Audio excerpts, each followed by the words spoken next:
So are we going to start calling it 3 o'clock and get started? If anybody who wants to watch this and is not here, please let me know. Okay, no one. Hello, everyone. Everybody having a good time? Yes. Good conference for being the first NDC ever down here? Because you don't get many conferences down here, right? You used to have Tech at Australia, which was not even in Sydney, as far as I know. Okay, so the topic of the day is I say front-end build pipeline, you say WAT, which is basically front-end build pipelines using Gulp. And explanation of why we need front-end build pipelines and why they make sense. So just before I get started, how many of you guys are using Gulp today in production? So all of you can just go and get to another session. There are a lot of other sessions out there that are good. It will be a fairly intro-level thing, but I'm also going to try to explain why we need them and why they're interesting. So my name is Klug. I work for a company in Sweden called Novatrox. And yes, I am Swedish. So if my Swedish or English is a problem and you don't understand me, that's going to suck, because I can't do much about it. I'm a Pluralsight author, so I have a Pluralsight course out there. If you want to go and look up Owen and stuff, you can go to Pluralsight and watch that. That would be awesome. I get paid for that. Paying me is good. And ASP.NET MVP as well. And I spend a lot of time traveling around at conferences. It's kind of cool to be down here again and doing conferences. So front-end build pipelines. Anybody know what this is? Anybody geeky enough to know what this is? First website ever online, 1991. This was, as far as I've been told, hosted on a machine at Tim Berners-Lee's office, and there was a sticker on top of it that said, "This is a server, do not turn off." We've kind of moved a few steps since then, but I pulled this up because it's actually available online still. And then, as you do, you press F12 to check out what it's doing. And you figure out that there's like one single page being downloaded, and it is 2.4 kilobytes. That is the way the web was intended to work, right? Then this guy comes along, Brendan Eich. He decides that we cannot just do that. We need to have something else. So he decides that JavaScript is the way to go. It was actually not called JavaScript. It was called LiveScript. But back in the day, Java was cool. And they decided JavaScript would give it better traction. And then they launched that in Netscape Navigator in 2.02. And shit hit the fan, pardon my French. Because all of a sudden you get this. When I go booking tickets, I use this website. I've tried to remove so you don't know where it is, but it's a fairly big website. And you go in here and you search for where you want to go. And all of those bars go up and down, and they're flashing around, and things are loaded, and information is flying here and there and everywhere. And it's pretty useful. I completely agree. And then you press F12, and you get this. It's not very visible, I know. So I'm going to go ahead and look at that.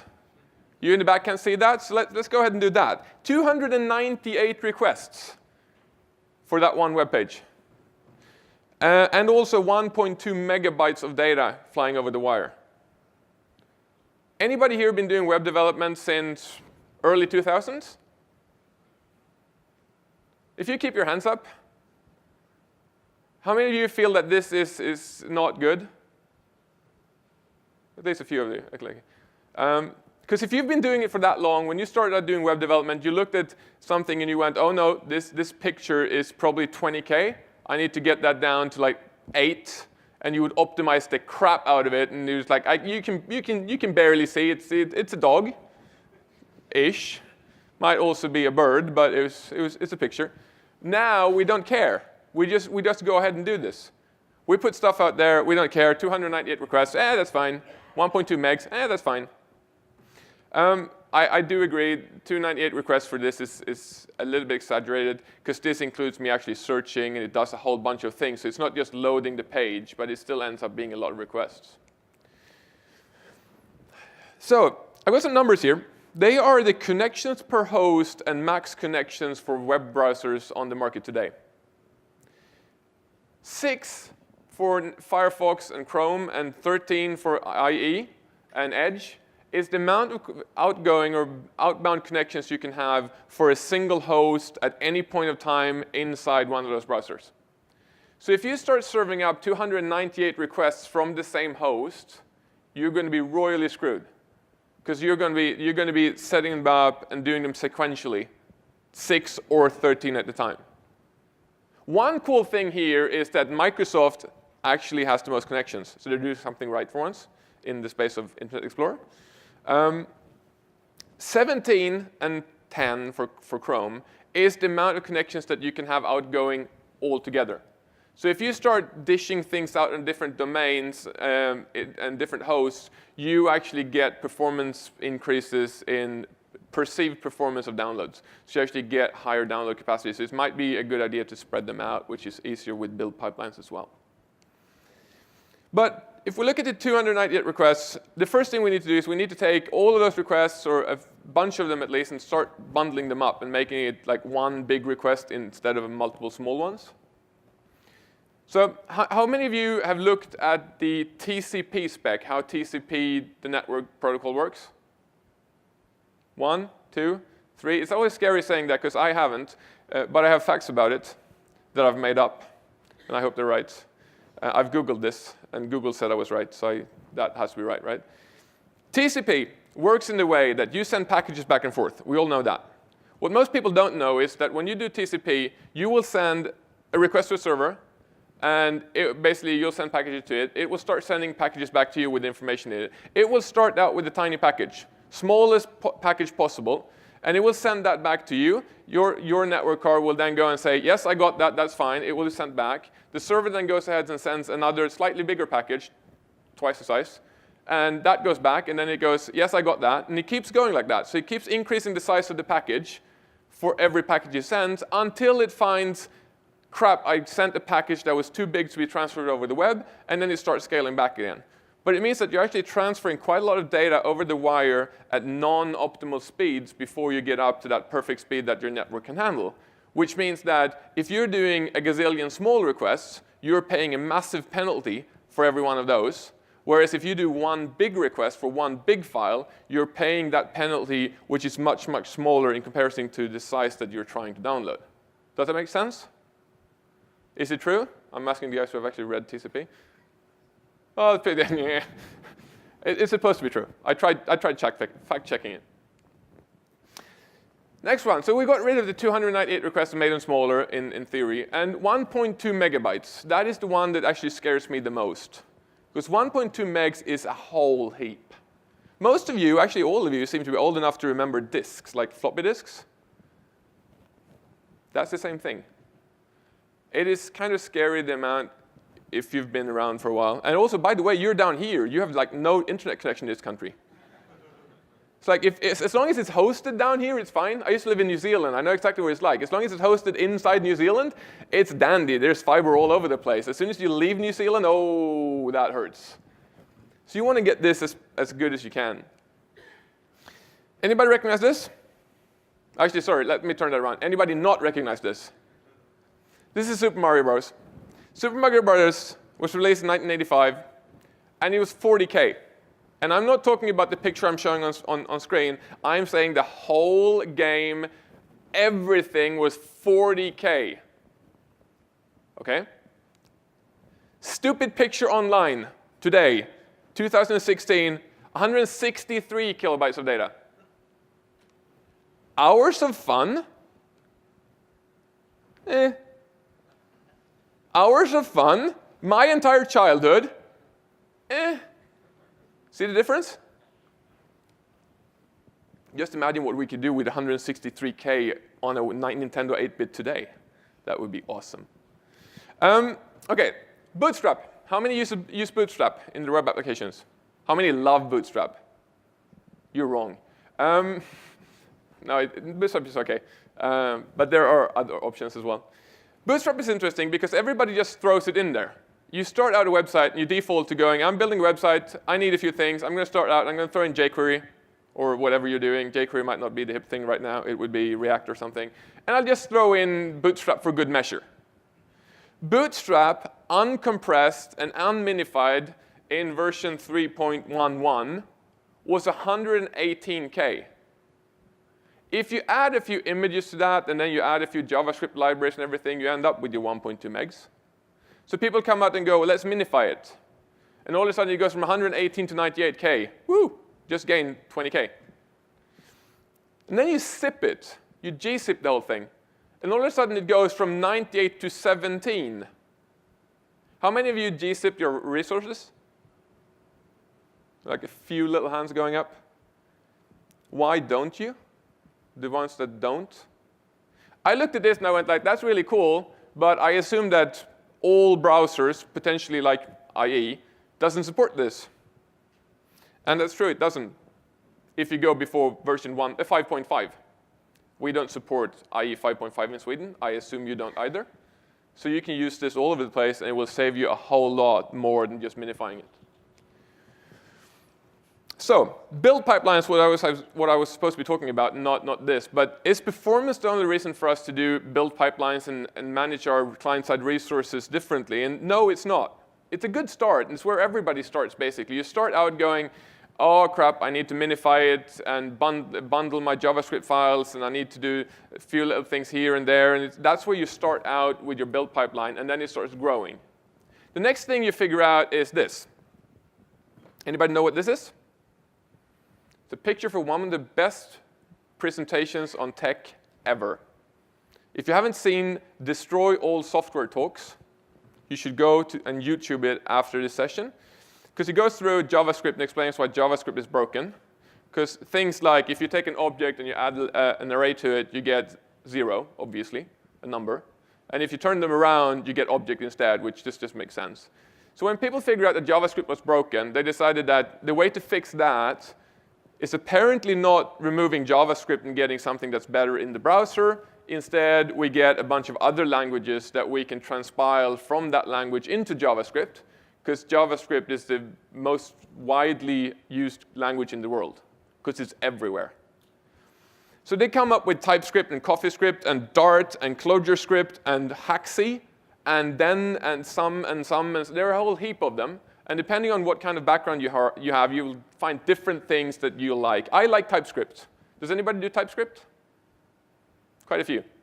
Anybody do any of the other ones up here? None. OK. Oh, there's one hand. Anybody do Haxi? OK. Just curious, because I have no idea where it is. I found it when Googling it.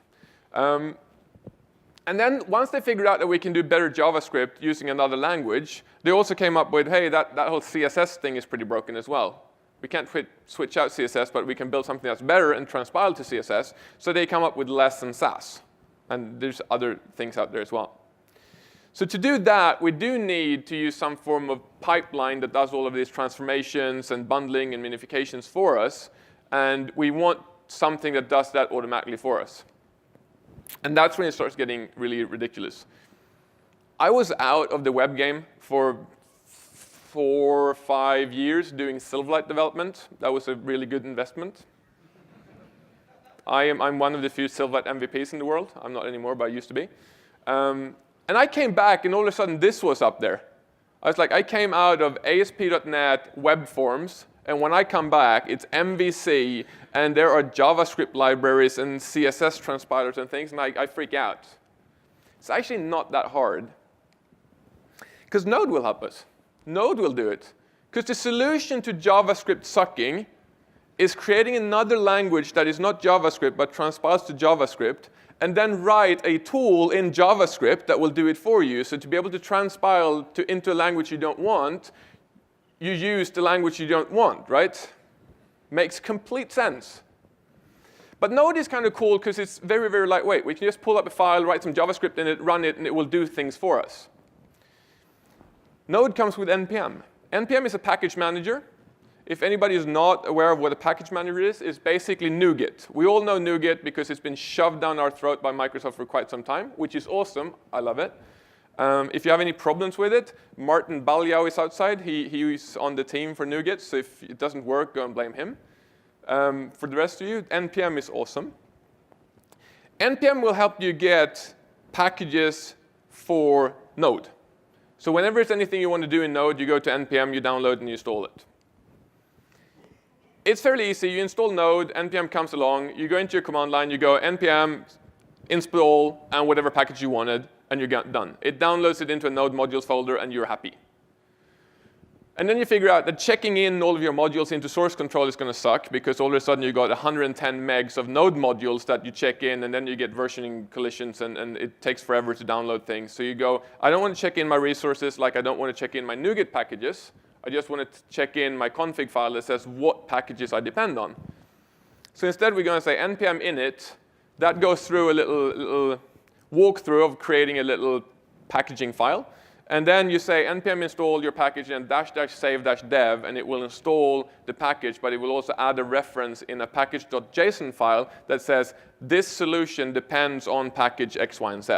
And then you check that file into source control, and when people check out from source control, they do npm install, and it will install, there it is, npm install. It will look at package.json, get all of the packages for you in one swoop. It's NuGet. It works in exactly the same way. I love that you go ahead and you install that, and then once you've installed the package manager, you use the package manager to download another package manager, which is in this case Bower for me. You've also got whatever that other one is called, I can't remember it now, JavaScript, JSPM, thank you. And there are a few others out there. It's more and more, it used to be that everyone put all of their resources, front-end resources in Bower. It's now actually moving away from that, and more people are actually putting their front-end resources into NPM straight up instead of going through Bower. So in some cases you might not need Bower, in some cases you do. But the idea is that you have another package manager potentially that is responsible for downloading packages that includes JavaScript resources and CSS resources, so anything client-side resources you need. How many of you are today using NuGet to get things like jQuery and Bootstrap and things like that? Stop. Go home. After this conference, go back to the office, find all of those projects, remove that reference, and go and get it from somewhere else, because we shouldn't be using NuGet to download client-side resources. It's not the way it's supposed to be. They even removed it out of NuGet for a while, and then people started complaining, and it came back. But client-side resources comes out of another package manager. Package managers like that are quite easier. So you just do npm install -g and whatever package manager you want. So for example, Bower. So npm install -g Bower installs Bower on your machine so that you can go into any console line and say Bower, and then install and your package of choice. All of those package managers also support the idea of an init and then save dev to create one of those files that will keep track of what packages you're using. Once you got all your packages, then you have to go and get another thing, which is your task runner. It's another npm module, and you've got a heap of them to choose from, right? Most of you have heard about Grunt and Gulp, right? Used to be Grunt, then Gulp came along, and Gulp was the thing, and everyone wanted to use that. And then all of a sudden there's broccoli, and there is brunch, and there's mimosa, and there's this and that and everything. There's basically one coming out every week. You just take a choice of one and go with it. I've chosen Gulp because Gulp fits the way that I think. I should mention that a lot of people nowadays are moving away from package managers and writing everything in pure npm and Node. The problem with pure Node script is that you have to figure out how to execute all the things that you need to get things done, whereas Gulp comes with all of these plugins. And these plugins are already pre-done for you. So it's like, oh, I want to transpile less. Awesome, I just get a Gulp plugin for that, and it will do it for me. So you can get this whole ecosystem of help from other web developers from around the world. So you go and install it. You install it both globally and locally in some cases. So -g and then a local one, and then you run your task runner with whatever task you want to run. Does it make sense so far? Lost anyone so far? Anyone sleeping? Okay. It started out really good. Everyone's like, hey, this is cool. And I started talking and you all got quiet. So I'm going to turn you into this. I love stock photos. My goal today is that one of you guys will sit here and look like the guy second to the left. because that is one that is enjoying its presentation, right? So I'm going to skip out of presentation mode, and I'm going to go into Visual Studio, which we all love. I have started up a project here. It is pretty much a very, very simple application. It's an MVC application. It includes a single controller. I just want to show you so you know that I'm not lying. It is a single controller with no functionality in it. It's got a single view with nothing in it. Can we agree on that? It includes some styles in less. And you can see that I was supposed to become an art director before I became a developer. So this is what comes out of me. It's just pure gold. It's a little bit of styling that will make everything look better. And finally, there is a TypeScript-based Angular application. Doesn't really matter that it is Angular if you don't know Angular. It's a TypeScript application. I built a lot of Angular apps, so that was the simplest way of doing it. How many of you are doing Angular applications? OK, so for you guys, I just want to mention a few things. First of all, it's written in TypeScript, which is a little bit different. Not everyone is doing it. And also, I don't bootstrap my application using the data-ng-app like you're told to do with Angular.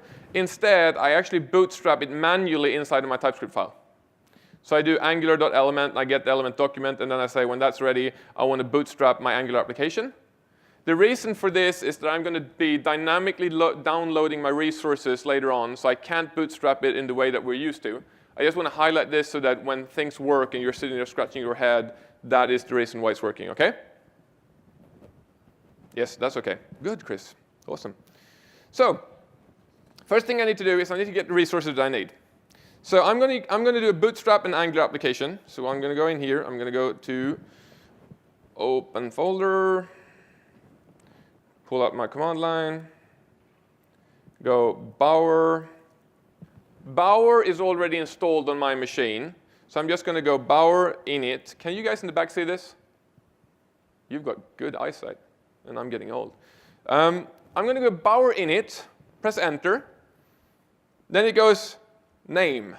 I'm now going to tell you the secret to building a really good Bower init file for the things that we are doing, because there's a certain art to it. It includes basically jamming the Enter key as hard as you can until you end up here. Because that will give you a Bower init file that includes exactly everything you need. It looks like this. Let's go ahead and show all files, include Bower.json, include in project. It looks like this. I have now cheated a little bit, because you don't actually get all of the dependencies down here. It looks like that normally. I am cheating because I can't trust the internet connection in this country. It's been a little bit flaky, and I didn't want to spend all of my time sitting here looking at the black screen, trying to figure out if it's installing or not. So I decided to do it. But basically, you get something that looks like this. What does all of this mean? I don't really know, and you don't have to care. Because what's in here, except for the dependencies, is things you would use if you were building a Node application. You're not. You're just using it for Bower resources. So you can just ignore everything in here. So I do Bower init to get that file. Next one, I go Bower install. I go bootstrap --save--dev. I'm not going to press Enter, because I'm cheating. But if I press Enter here, it runs off to Bower, and it gets hold of Bootstrap for me. And it installs it into a folder that is called Bower Components. So if we look at the file, I've already got a Bower Components folder here. I'm like a TV chef. I've got something prepared. And if we look here, I get Bootstrap. Inside Bootstrap, I get a dist folder. Inside the dist folder, I get CSS and fonts and JavaScript. I get the CSS file. Here is my Bootstrap stuff. So if I go ahead and I open my view, I pull out my Bootstrap min CSS, and I push it in up there. I'm happy with that. I'm going to close these down, remove. And I'm going to go and say Jumbotron. There it is. There's going to be a bit of snippets in here. Tip from having done this very many years, do not take on clients that want projects that you don't have snippets for. It makes everything much easier. got this in here. Control F5. Control F5. There it is.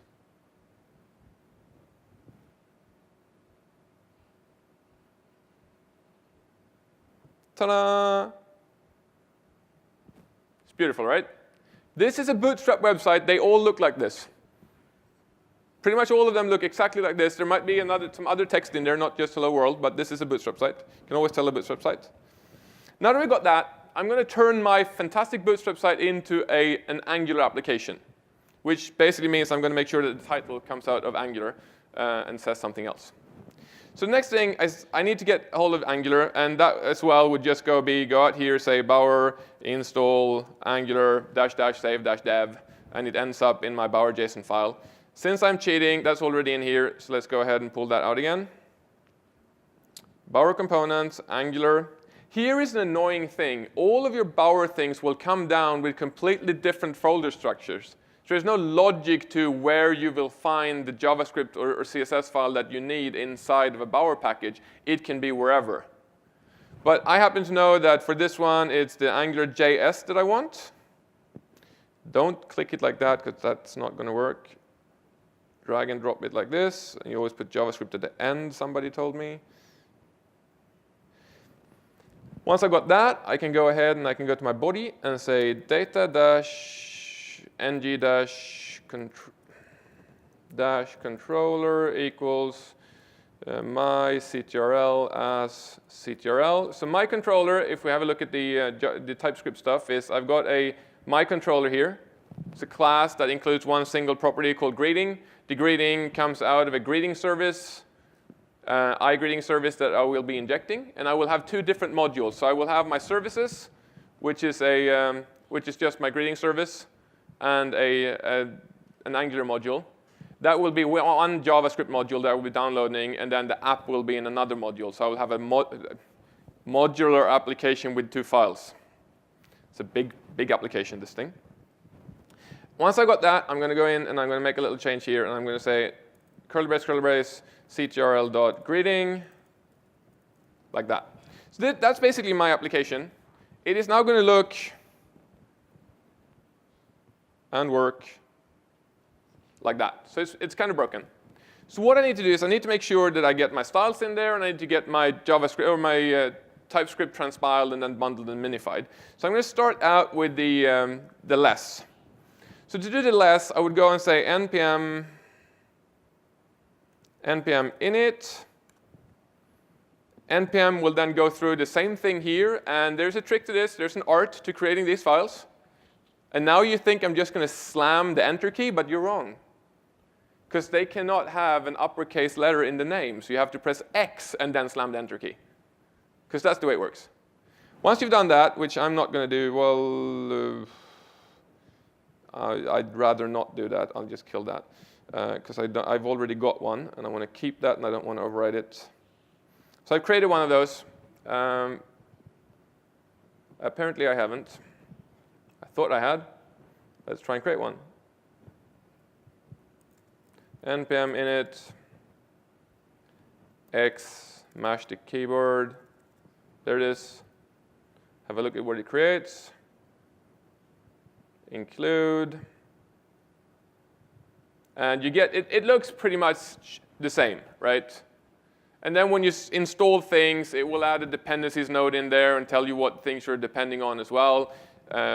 If you're not cheating like I am right now, but you just do npm install -- save - dev, and it will work. Once I've got that, I need to install Gulp. I've chosen Gulp because it's easy to work with, and I like it. So I'm going to go and say npm install Gulp -- save - dev. That installs Gulp in my project, locally for this project. Already done that, so that's happy. I'm going to go ahead and I'm going to do npm install another project that's called Gulp - less. So all Gulp plugins are named Gulp - something. So when I want to do a transpile from less to CSS, I just go npm install Gulp - less, and I will get the less transpiler. Once that is installed in my project, I can go and create a new file. I'm going to do add new item. And in here, you actually have Gulp configuration file as an item in Visual Studio. So you add one of those, remove some of the stuff that they've put in here. So the way that Gulp works is just an npm script inside something called gulpfile.js. And you use require to get references to other modules. So I'm going to say var gulp equals require gulp, saying I need gulp. Then I use gulp to create a task. By default, you have a default task in here, but I'm going to create a new task, and it's going to look like this, transpile less. So I require another package or another module called gutless. I'm going to name my task transpile::less, and I'm going to have a transpile::js. And that's the name of it. And whenever that is called, I want to execute this. And what I do is I use gulp to say, can you get all the files that fit into this glob pattern? And this glob pattern says any file with an extension of less inside styles or in any other folder below it. Once you've got all those files, it starts what's called streams. So you take what you get out of that request, and then you pipe it on to the next thing you want to do. So I take those files and I pipe them into less. What I get back from that less call here is a new set of files that are now transpiled CSS. And then I go and say, I want to pipe that to this function, which says I want to output my files that I've got right now into a styles folder. So if I go out here and I go gulp transpile::less, enter, it will run through this, and we open up all files. All of a sudden, there is now a CSS file here. So there's a site.less, and there's the CSS version of my less file. OK? Impressed? Not very. It gets better. Take this. We throw it in here, but there. Save. We just make sure that everything is working and that my awesome designer skills shine through. It's blue with white text. So I've got my less transpiled. So I now have less in CSS format, or I got my less into CSS format, and everything looks good. Next thing is I need to transpile my TypeScript. So if I install gulp-less to transpile less, I assume you've figured out that transpiling TypeScript is installing npm install gulp-TypeScript. Once you've got that installed, you go and run. I'm looking at the wrong thing. Here, yes. Sorry, I'm trying to get my head around all the things I need to do. Transpile.js. No, transpile.ts. So I pull out another gulp module called gulp TypeScript. And all that really does, it just wraps the tsc exe file, like the transpiler that's inside or in TypeScript. So I do the same thing in either transpile::ts. It gets all of the ts files inside of the TypeScript folder and folders beneath that.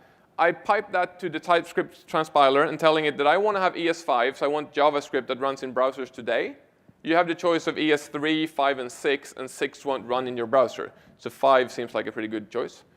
And also, I wanted to use modules. So I want to do modular JavaScript loading. So I want to use the system module loading. There are a few different versions of module loading in JavaScript. And finally, the result of that, which would be my JavaScript files, I want you to pipe out and write them into the build folder. If you don't like going out here, writing gulp transpile::ts, you can also pull up the Task Runner Explorer, which is in Visual Studio. It will find your gulp stuff. You can right-click the transpile::ts and go run, and it runs gulp in here for you, which is quite nice. That seemed to have worked, and if we have a look at our files, refresh this, there should be a build folder, and inside that we have my JavaScript version of my TypeScript. Once again, there's not a lot of code going in here. It's just this little thing, so little gulp will do most of things for us.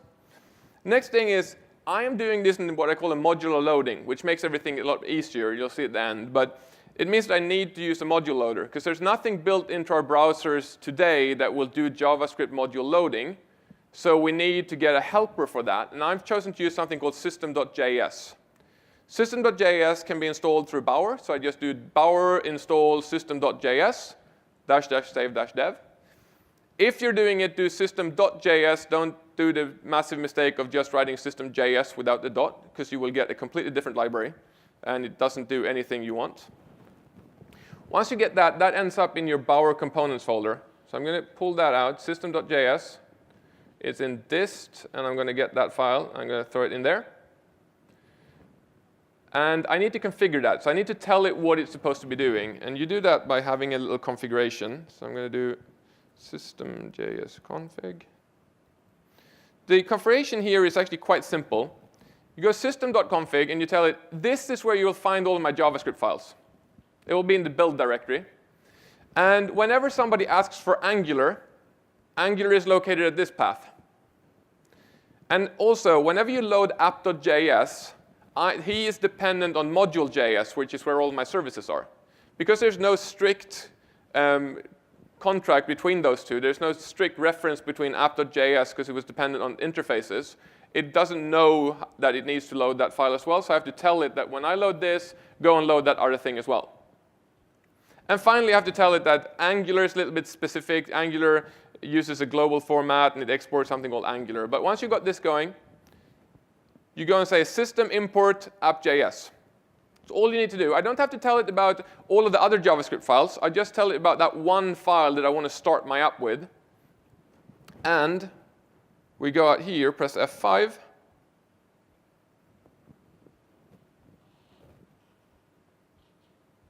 No reaction. I love how you just stand up and finally somebody will buckle and clap their hands. It's awesome. The cool thing is actually not that. I know, it's not cool at all. But, ooh. So actually, I do want to get rid of that now because I'm now trying to load it twice. I'm going to load it again. What I want to show is actually network. So I'm going to go in here and go F. So what happens here now is I'm going in. I'm not. Let's have a look at this. Go away. I start out by loading the index, and then I go and load Bootstrap, systemjs, site CSS, browser link you can ignore because that's Visual Studio doing its thing. Then I tell it to load app.js. Then systemjs figures out that that is dependent on module.js.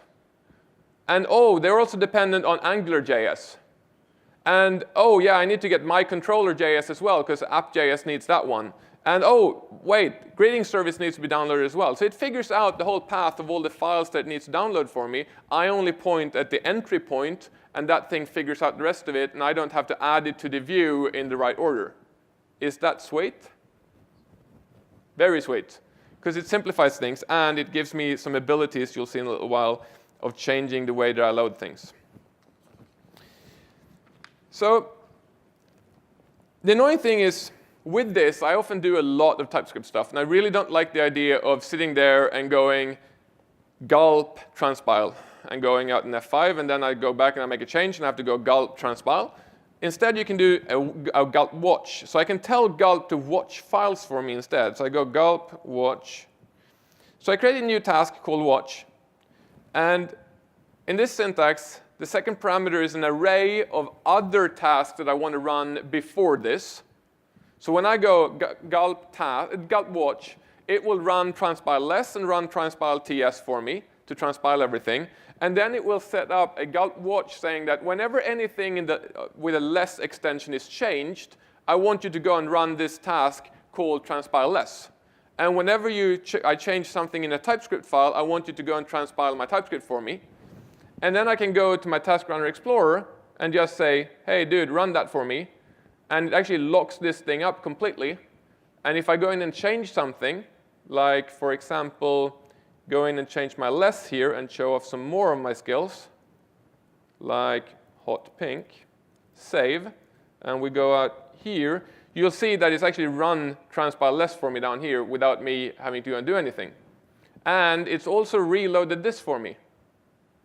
Since browser link is in the background and knows that I've loaded that site.css, whenever I change the less file, gulp sees the change. It goes in and recompiles my less into CSS. Browser link sees my CSS file changing, tells browser link to reload the CSS file in my web browser, and it reloads here.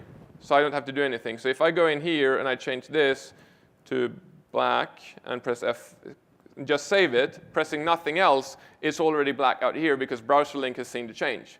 So we can do really rapid development for the UI things when it comes to CSS through less. And also, if you have a slightly less than optimum memory, like me, you can go in here and you can right-click watch, and you can say bindings and say project open. It will change my gulp file by adding a little comment up here saying binding project opened watch. And that means that when Visual Studio opens the project, it will see this, and it will start running that task for me when the project was open, so I don't have to go in and start the watch task. Because I don't know how many hours I've spent on projects where I've gone in and made changes and not figured out why they don't come through, and I forgot to start the watch task. It takes a little while to figure out, trust me. So what else can we do in a build pipeline? How many of you are doing TypeScript development? How many of you know what a JavaScript source map is? It's not the same people, but kind of. Source maps are awesome because they can point your JavaScript to something else. So if you minify your JavaScript files, you can get source maps that will take and point minified JavaScript execution things to unminified files. So when you do debugging, you can debug in your non-minified files instead of your minified ones. But you can also do source maps that will actually let you take JavaScript and debug TypeScript. Because the JavaScript file comes out of TypeScript files, right? So the only thing you need to do is npm install gulp-source maps, which is another Node Gulp plugin. And then you go ahead, and we're going to change this thing here, transpile ts, to transpile ts2. We get another Gulp plugin called source maps, or Gulp source maps. And I changed the pipeline here for my transpile ts into having a source maps init right before I do the transpile, and a pipe to a source maps right after my transpile. So these transpilers have been built in a way that they actually emit information about what they are transpiling. So this is the original thing, and this is what I'm outputting, and things like that. And then the source maps plugin can plug into that information and keep track of what's happening. And that means that we can just use this source maps thing for different things. If I'm transpiling from TypeScript to JavaScript, it will figure it out. If I'm minifying it, it will figure it out. And it will write out the source maps for me. Having done that, I can go to my Task Runner Explorer. I can run transpile ts. You will see that it generates, in my build folder, if we refresh here, it generates now JS map files as well. And using those JS map files, I can now go back into my browser. I can go to sources. I'm just going to refresh this once. You'll see that actually out here, it now loads up TypeScript. Even though I'm not calling any adding anything from the TypeScript folder in my view, it figures out that with those source maps, they are located in that folder. So I pulled that out. I take my controller. Being zoomed in here is just going to make you sick. So I'm going to go take my controller, and I set a breakpoint on line number 5. Refresh this thing. And it breaks into my TypeScript, and I can debug my TypeScript. That's pretty awesome, in my opinion.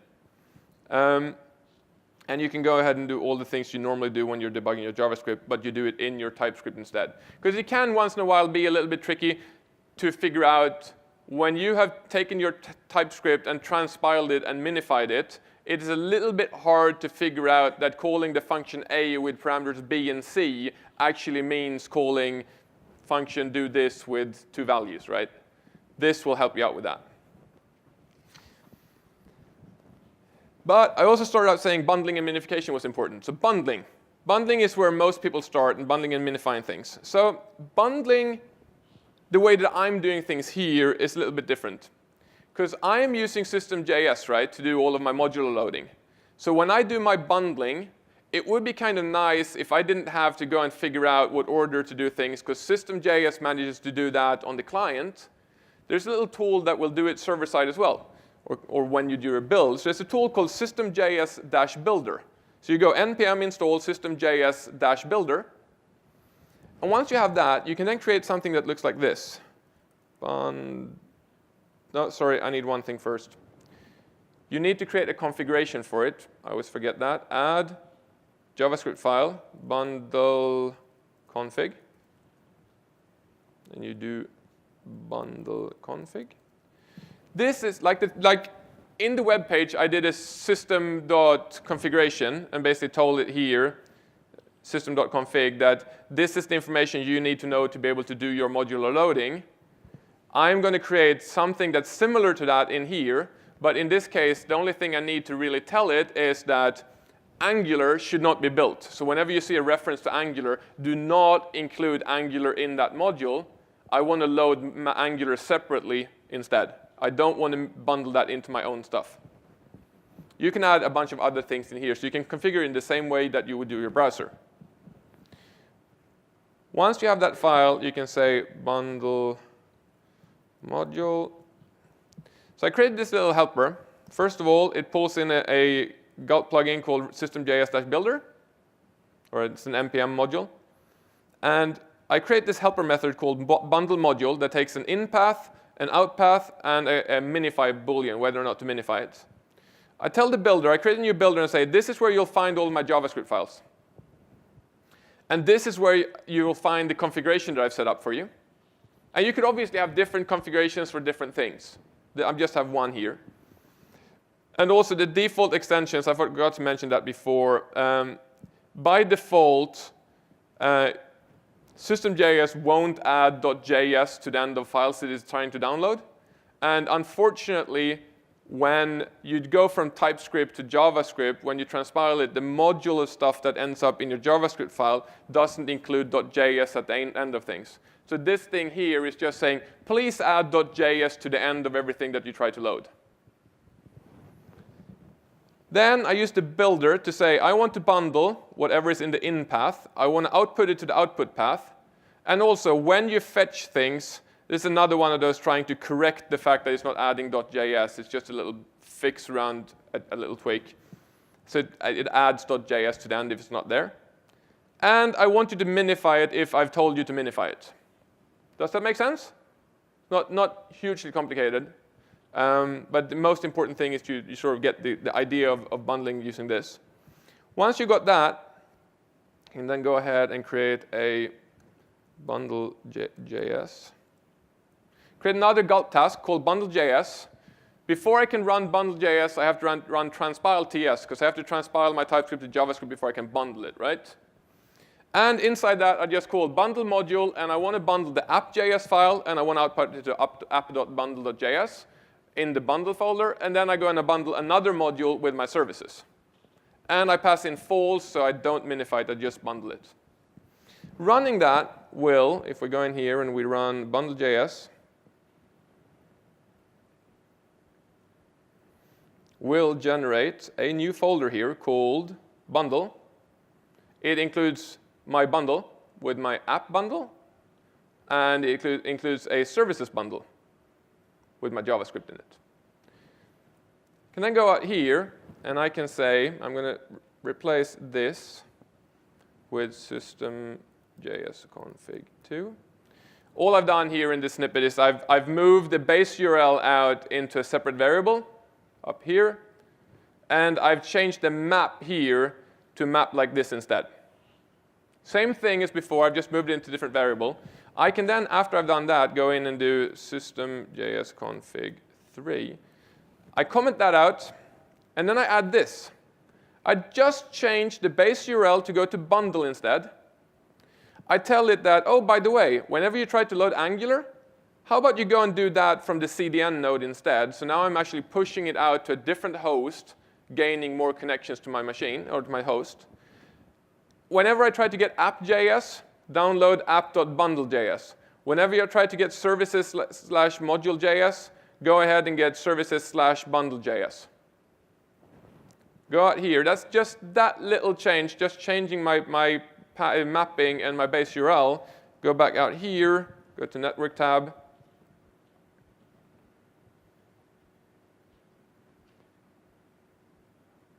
I should be freaking out now, but I know what's wrong.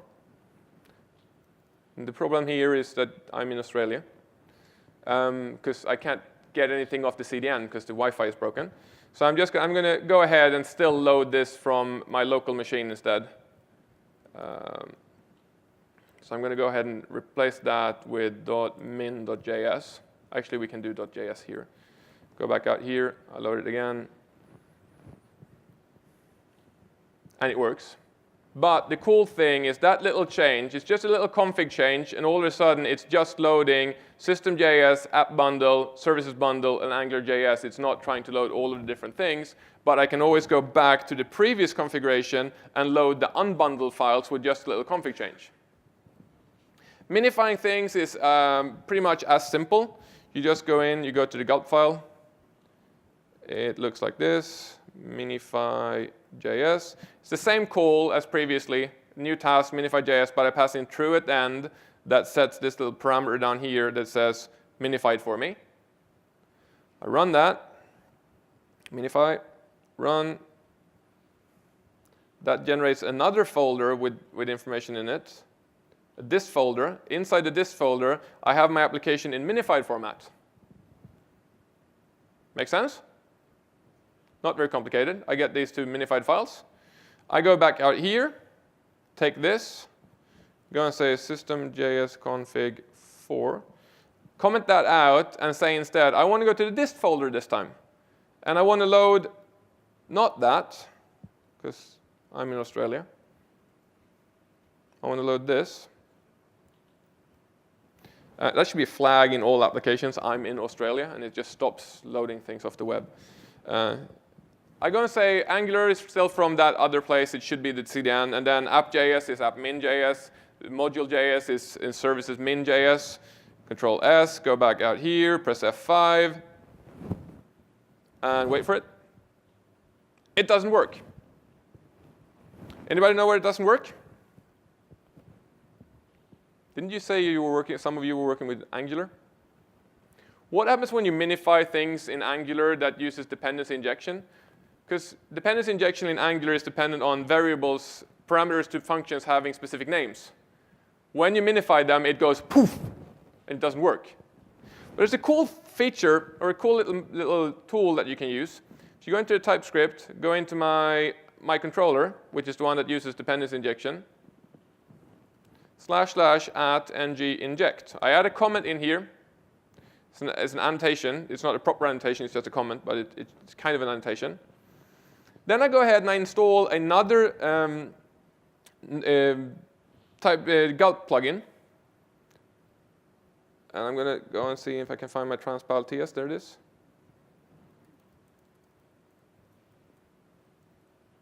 So I install another Gulp plugin called ng-annotate.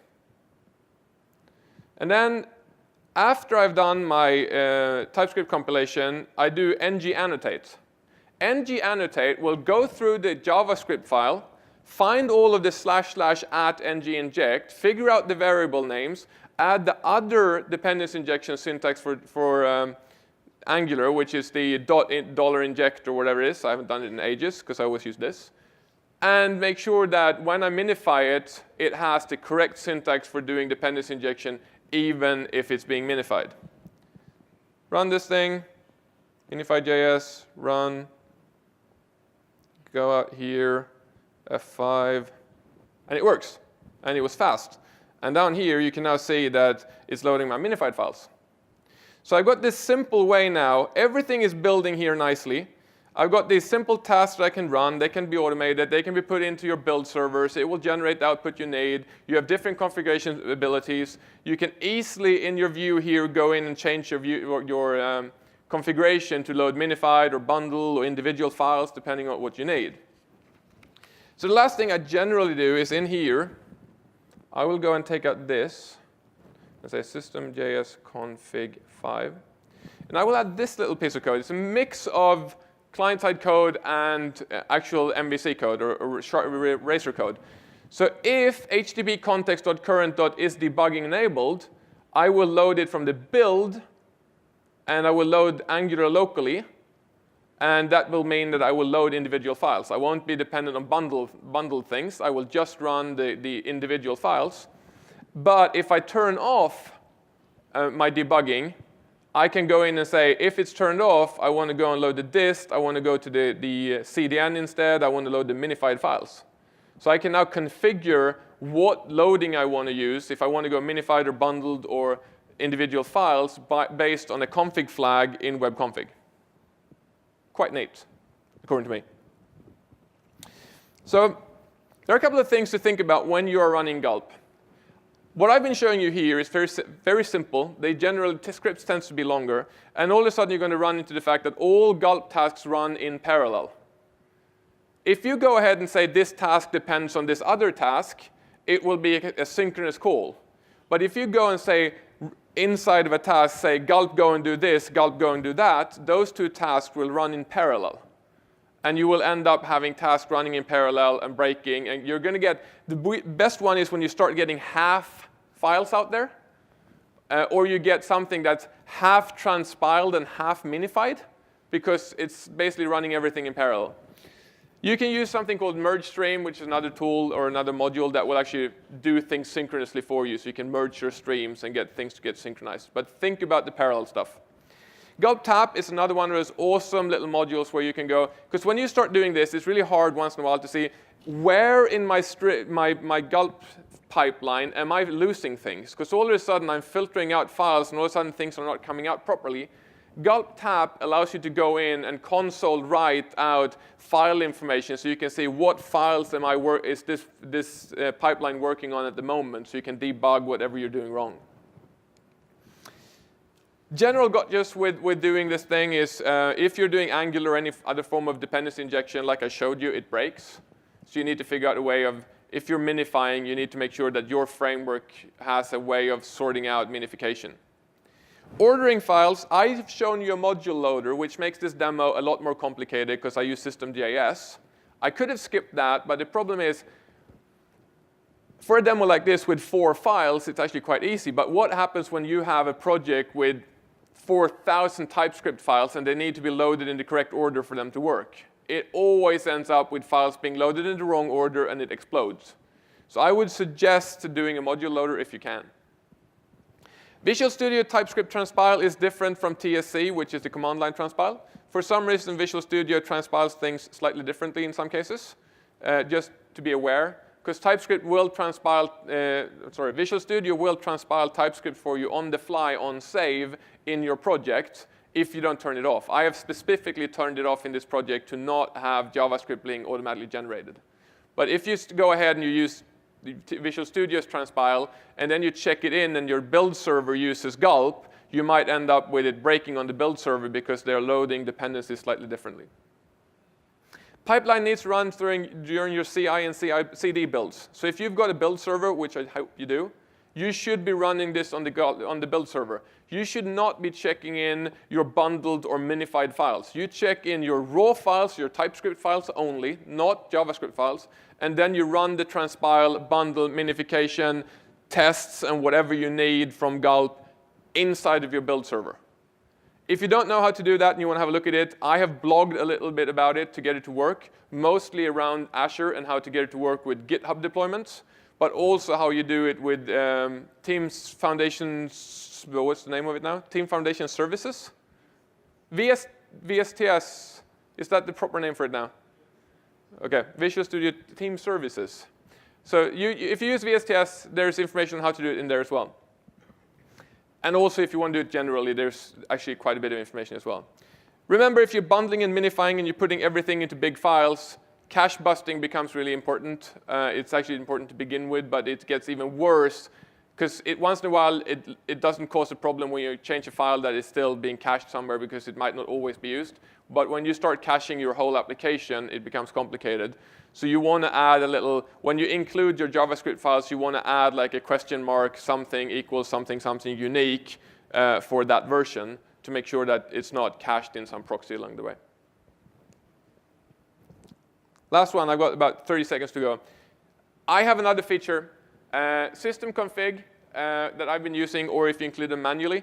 I add a prefix to my web.config file. It's just an app setting with a unique key in there, or rather it's an empty string to begin with. And it basically means that I can add that and say, normally there's nothing in there, and it will just load with base URL /. But I can go in and say, by the way, I want to prefix that thing with something else. So I can go in and change my webconfig to include the URL to my CDN. And then the CDN URL is added in front of it. So all of a sudden, instead of going to /, I'm going to static.foo.com/ and then I get my files from there.